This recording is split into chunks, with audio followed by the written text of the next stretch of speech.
The Oreo, the harsh truth about being sophisticated and black.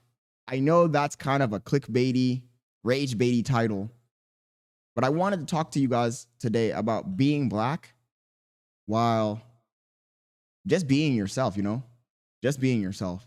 I think that when you're black, there's so much pressure on you by society, both from black people and white people. Believe it or not, I mean, for the people that are white, you guys might not realize it, but black culture has a problem as well with putting pressure on you to meet certain expectations. And when you don't meet those expectations, you're deemed an outcast. A lot of the times they want to call you whitewashed or Oreo. There's many names for it, but essentially it's when you're black and you're not being a stereotypical black person.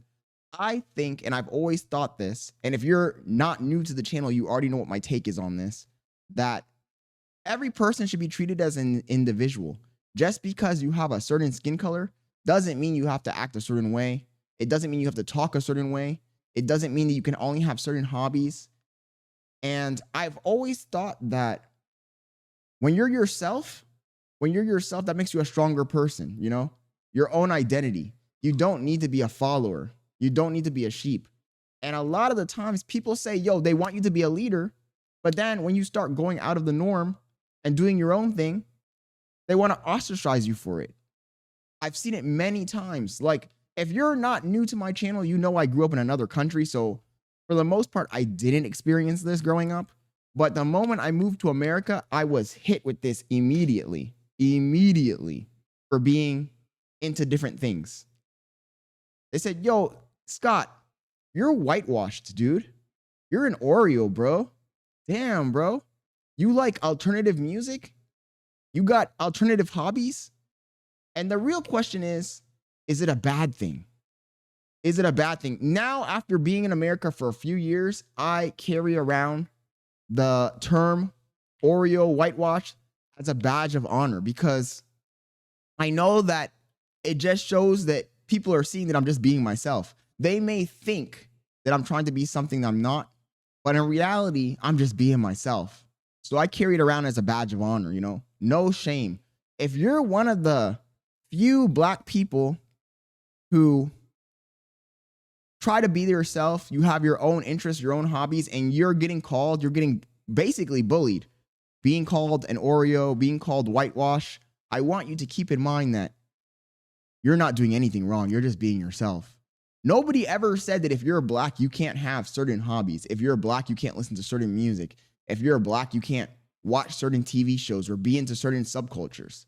To me, it's always been a foolish notion to adhere to tribalism, Now, don't get me wrong. Being in a tribe, being in a group of people does, for the most part, protect you, insulate you to a certain degree. But at the same time, it also strips you of your identity, You tend to worry so much about what the tribe thinks of you that you start to lose who you really are. And unfortunately, there might be a few things that are outside of your stereotype that you're missing out on, stuff that you might enjoy. Now, looking at me, hearing me talk, a lot of people automatically assume a lot of things about me. A lot of things that are completely wrong. The first thing, I'm sure you clicked on this video expecting that I would be one of these anime guys, and I might look like one of these anime guys, and there's nothing wrong with that, but I'm not one of these anime guys, I'm my own individual person. Just because I speak clearly, and I've noticed in America most of the time when you do run into what I'm going to call the sophisticated black, for the most part, there are certain catalysts that lead them down that path. And one of those is anime. So people automatically assume, oh, this guy's one of those nerds. He's into anime. The truth is that I just grew up overseas. So I have a different cultural background. But it doesn't even matter at this point. The whole point of this video is to tell you that if you're being called whitewashed, if you're being called an Oreo, you should be proud because that just shows that you're being yourself. You've been your own individual. You didn't cater to the pressures of the tribe, the pressures to fit in. You did your own thing. And I'm sure you're having a great time. You're having experiences that perhaps the guy who's trying to blend into the group, the guy who's trying to, cater to the stereotypes is missing out on. it's missing out. And also, I've never understood what the problem is, you know? In America, people always complain about racism and segregation. So then why are you segregating your own people? Why are you being racist against your own people? Because at the bottom end of this, it really does come down to racism. It comes down to racism against your own people. You know, this guy is not being black enough. We need to punish him. What do you mean black enough? White enough? Where do these definitions come from? Why don't you just be yourself, you know? Why don't you just do the things that you actually like? Stop being afraid to be yourself. Like, if you're going to live your whole life pretending to be someone else, you're not going to succeed. And you're holding yourself back, you know? Anyways, that's all I wanted to say, guys. I just wanted to get that off my chest. If you're black and people are attacking you for being yourself and not sticking to the stereotypes, just keep doing what you're doing. Keep growing as a person.